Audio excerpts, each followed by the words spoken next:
Welcome to Health, Wellbeing and Lifestyle, where professionals in the field inform, educate and inspire the community to be healthier, more balanced and live the lifestyle they love.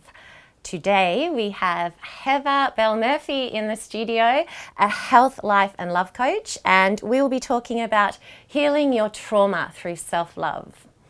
Hello Heather. Hi Kirsty, thank you for that lovely welcome. So Heather, what is trauma? Trauma is something that happens inside of us, not to us as such. And what tends to happen is that the part of our mind which relates to our programming can take on a belief that doesn't serve us. So for example, commonly I see clients and they may have taken on a belief when they were young that they weren't good enough, and therefore in my case I was traumatized as quite a young child being born. So we can take on a belief that we're not good enough and therefore we need to be brilliant or we need to be perfect in some way. And of course, we know that many people are struggling with this today in society.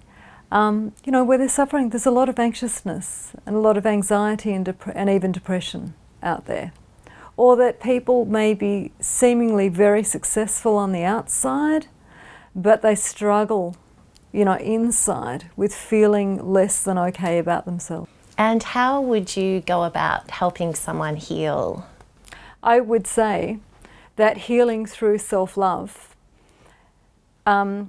is not necessarily having your chakras cleansed or having your past lives read or buying a new crystal or maybe even seeing a counsellor. It's about when you have a goal, a positive goal in mind about an end result that you want your life or your love or your happiness or your health to look like, and we realize that. It's not necessarily, and this is what I find that can go for healing, it's not having a good experience and feeling good about it. Going and seeing the counsellor and perhaps having a nice unpack session, I'd call that more relief. There is a place for that. People unburdening themselves, definitely. But it's probably not going to change your story in here that another part of your mind is running. That's where we want to get into the programming and upscale the actual program and find that self-love. Do you perhaps give me an example of how you change the programming? I'm just going to take a little step back. We're all common. We all know, we've all heard about stories, from some of our great athletes that we have in Australia. They might be football players or Olympic athletes. And then, of course, that career comes to an end. And then we hear that they've been struggling sometimes with drugs or alcohol issues or, personal issues, relationship issues. And what I find interesting about some of our very, very successful people, and this is certainly something which I would see in the corporate world with some of the, especially corporate executives that I used to coach, they've set up their success, and this is particularly a testosterone-driven trait, and what they're doing is to escape a bad feeling. And therefore, they get the gold medal, or they win the Brownlow, or they become coach, or they get that job. And I used to see sometimes some incredibly successful men, making hundreds of thousands of dollars a year perhaps, especially in the finance, world. And really they were just the guy that took the bins out on a Tuesday night. Everybody was running their lives. They had the Labradoodles and the Labradoodles, and the kids were in private schools and having nice holidays. And they were feeling very empty and very disconnected, which is a very big shame. And so there was part of that, changing that programming, finding their joy, which means getting back to that self-love instead of what I would say, which is setting actually a negative goal, which is where, and men are actually better at doing this than women.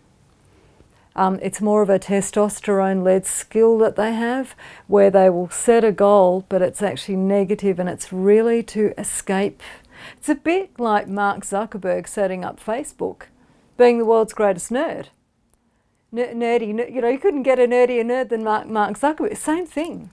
And so this is a funny thing about what we end up creating, which may become a bit of a societal monster. That could be another philosophical chat for another time. But do you know what I mean? So this is a really interesting thing about where the goal has come from and what the true end result is, which is maybe not, you know, making the $100 million is going to make you really happy and make you really contented.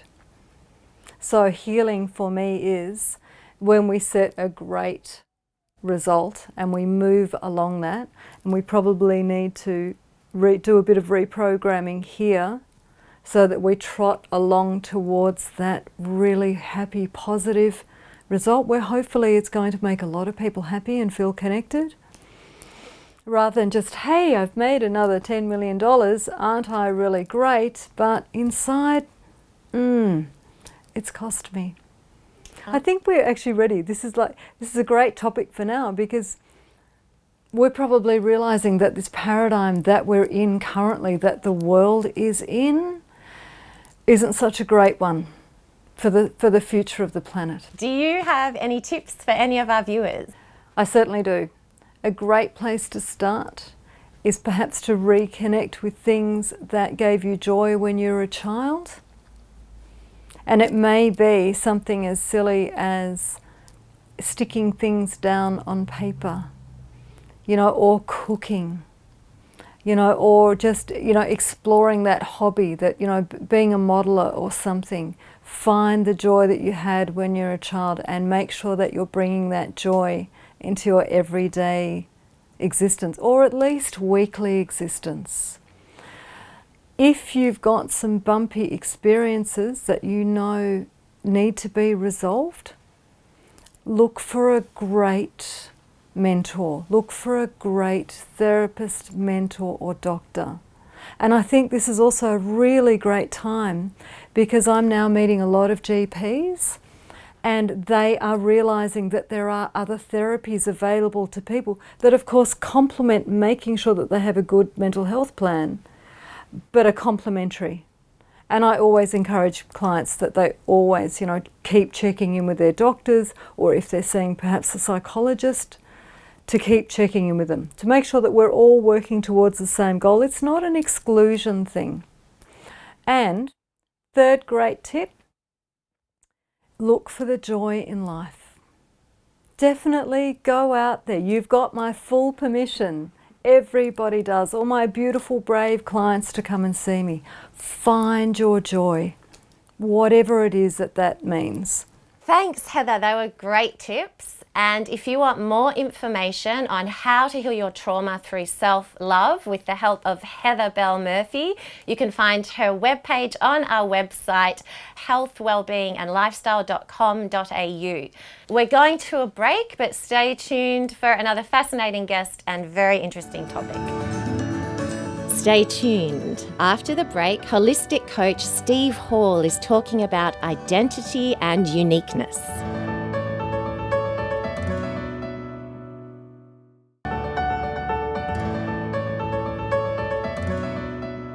Welcome back, and now we have Steve Hall with us, part of the series and living a life of value and meaning.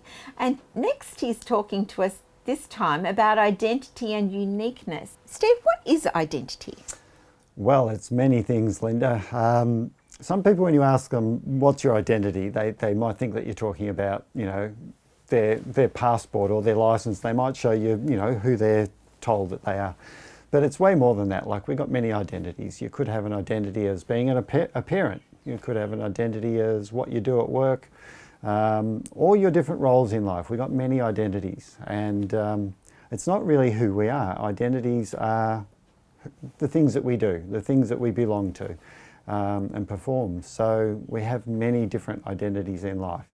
And why it's important to know about identities is to understand what we're doing, as opposed to identifying with our identity and thinking that's who we really are, right? So you figure out who you are. When I got home from work in my corporate role, the first thing I did when I got home was take my uniform off, because I didn't really feel like I was myself until I got dressed in my own clothes. Then I felt more who I was. I stopped being that identity at work and I became the identity of who I was at home. It's a lot like Michelangelo's statue of David, right? There's this beautiful sculpture of David, and it really comes to life when you're looking at it. And Michelangelo once got asked, how did you create such a beautiful work of art? And he said, well, I don't think I did that. I just chiseled off the bits of stone that didn't belong to David. You know, I just let him out. I released who he was. He was in there inside the block of stone. And our identity is a lot like those bits of stone. They're stuck all over us and they really cover up who we are sometimes.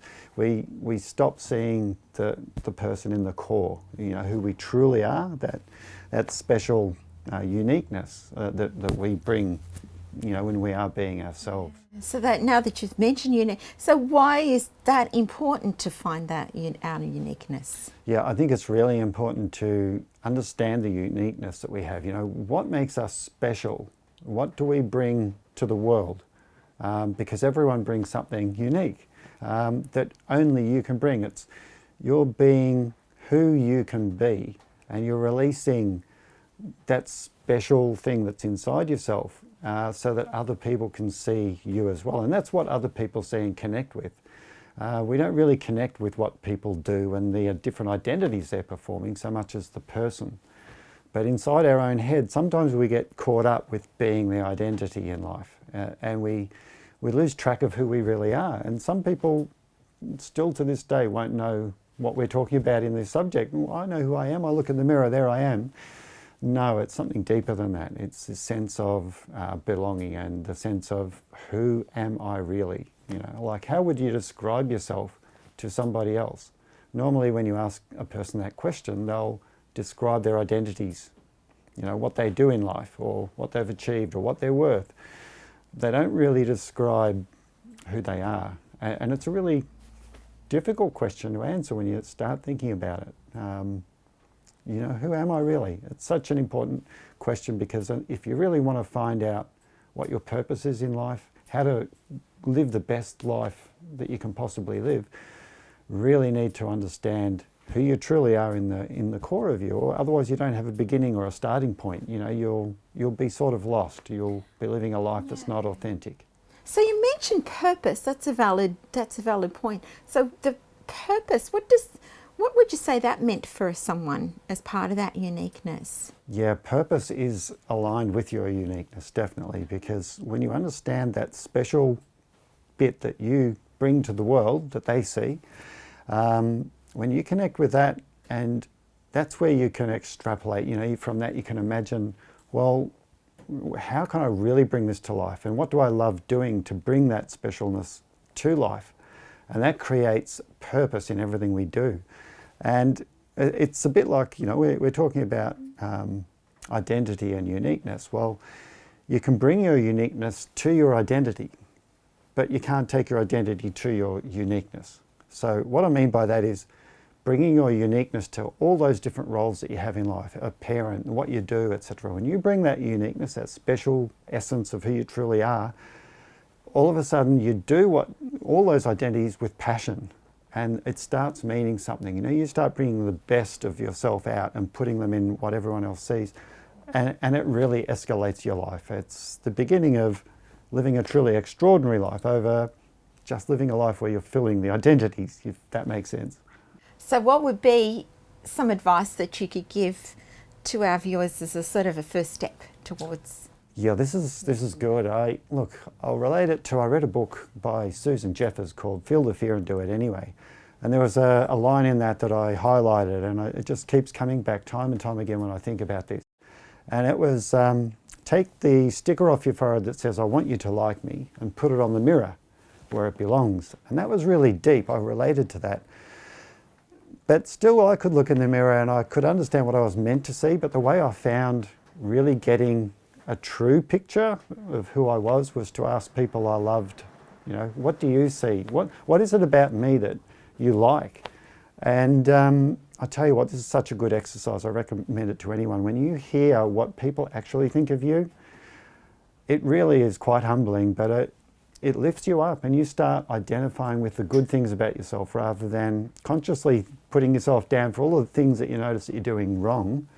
And you start hearing how you're expressing yourself in life, and you can bring more of that. Once people tell you, you can amplify it and work on that.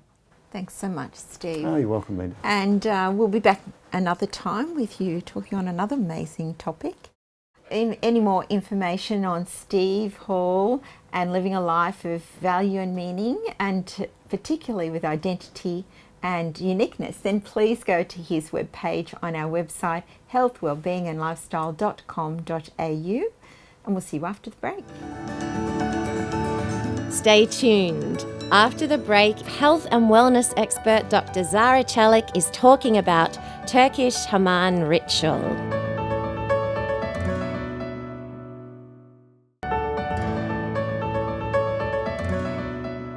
And for our next guest, we have Dr. Zara Çelik back with us, our integrative health and wellness expert.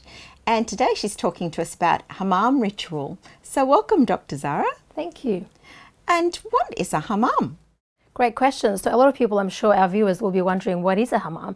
Because quite frankly, it's, we don't have it in Australia, right? Or it's not common in Australia, but very common in Middle East and Europe. It goes back to 7th century, and it is typically a space that is designed for a bath house. It's like a bath house, just to make it simple for our viewers. So it is designed, usually it has a very high ceilings. It's a dome shaped, and you can literally see the sky. That's a typical traditional design. Now, of course, we're not going to get that in Australia, but what is also part of a hammam is when you step into a hammam, it is heated floor. It is all heated throughout. It has a beautiful marble that's also heated, and it's an amazing slab where people can lie down or sit on it to experience the ritual and the benefits of the ritual. And of course, there's also steam and lots of water for purification, for grounding, for relaxation, and also for cleansing. So that water element, the whole copper and the marble and amazing, beautiful dome ceilings is what really makes the hammam special. And the most important is the hammam ritual itself, which is just divine. It has numerous benefits on the mind. It has numerous benefits on the nervous system, on the physical body, to bring the body to calm, to ease. It is nurturing. It is healing. It is purifying, detoxifying, rejuvenating ancient ritual, which goes back to 7th century. So there's a lot of wisdom in this ritual. And the nurturing component is what makes it very special. That is lacking in our modern world. Nurturing is lacking, unfortunately. So people love to be nurtured. They want to go back to the ancient time and experience what those people experienced. With the body, though, there is the exfoliation, which people also loves. It has benefits, as I said, on the physical body. It's on the skin. So there is a kesa glove that is used, which is only used in hammam rituals, which again makes it unique, to remove the dead skin, to get that dead layers of the skin off, where skin's able to breathe, detox efficiently. And with that, there is a technique, there is a rhythm, and it's done in a methodical way. When the dead skin's coming off, there's a lot of blood circulation that is coming to the skin surface. While that dead layers of skins are rolling off like little mini spaghettis, there's lots of blood circulation. And what is blood circulation? It's collagen stimulation, elastin stimulation, hyaluronic acid boosting. And then the skin is glowing, it is lush, it is smooth, it's healthy, because that dead layers just come off, and it is breathing and it is detoxifying naturally. So the skin's glowing. That's a beautiful benefit on the skin. But also, as you're lying down on that marble bench, Linda, the muscles are relaxed, the joints are relaxed, the mind just drifts off. It's completely still. You're not thinking about the modern life. And that's, again, what makes it beautiful. And that's what also it is mostly now sought by many people in the modern life. They want to really bring calm to the mind because it's overworking, it's overfiring. There's a lot of stress. So people love it for that because it really gives a pause to the mind to be still, to be at that very moment, to connect with self while being nurtured. So that's beautiful. But the muscles are relaxed, the body is completely relaxed, so it helps with aches and pains. That's also is another reason people seek out the hammam rituals. There's also the brides, they get ready. There's beautiful rituals around getting a bride ready. It's cleansing, purifying, detoxifying, and getting her to connect with the inner self to be ready for that. So there's so much behind that. It's not just a physical level. I want to also point that out as well. There is a mother and baby ritual. There is a pregnancy ritual. It is so diverse. It is so beautiful. And, there's that ancient wisdom behind that. Clearly, if they practice that for such a long time, for many, many centuries, there has to be something to it. And that's what people are wanting to experience day to day. And one thing that is my favorite in the hammam ritual is that luxurious, silky, gliding, beautiful soap bubble massage. It's poured all over the body with a beautiful cloth. The whole body is just covered with that beautiful soap bubbles and just massage through. That is my favorite. And for our viewers out there, how often can people have them, and is it for all ages? Yeah, sure. With my girls, for example, they started when they were a week old. Now it is done a little bit different. So they were more in a beautiful copper ball and literally just swimming in that lots of water. And then they usually hand exfoliate it instead of using a kesa glove. As they grow, then there's a beautiful silk one that we use. Any age group can go in and benefit amazing nurturing rituals. As I said, it is all about nurturing. It is all about cleansing, purifying. But with babies, of course, it's about nurturing, and they love that. They need that, right? So anyone can do it. As I said, my girls started when they were little. There is no age limit, and there is no time limit. You can experience it as long as you want. But I know with the modern life, people don't put time aside for themselves. And with that, I say, if you can do it once a month, brilliant. But traditionally, it is done every week. Thank you for that, Zara. My pleasure, Linda. And for more information on Dr. Zara Celik and the hammam ritual, then please go to her webpage on our website, healthwellbeingandlifestyle.com.au, and we'll say bye-bye until next week. If you'd like to know more about our show, please like our Facebook page and subscribe to our YouTube channel.